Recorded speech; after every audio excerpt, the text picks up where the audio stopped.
কোটা আন্দোলনকে ঘিরে সারা দেশ এখন উত্তাল। গণহত্যা ও গণগ্রেফতারের প্রতিবাদে এবং সরকারের পদত্যাগের একদফা দাবিতে ছাত্রদের গণবিক্ষোভ উত্তাল হয়ে উঠেছে সারা বাংলাদেশ।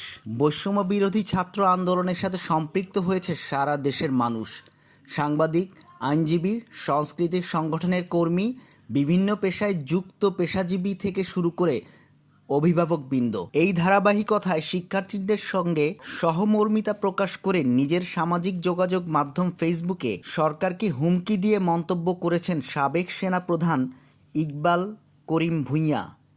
তিনি তার ফেসবুকে ইংরেজি ও বাংলা ভাষায় পোস্ট করেন। সাবেক সেনাপ্রধান লেখেন, enough is enough, this is pure insanity, immediately stop killing, abduction, mass arrest and torturing our children. যথেষ্ট হয়েছে, এই অন্ধ উন্মত্ততার অবসান জরুরি।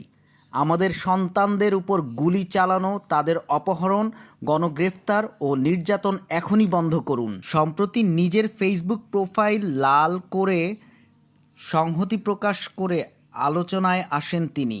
তার পোস্টের পর অনেকেই শেয়ার করেন এবং বিভিন্ন মন্তব্য করেন।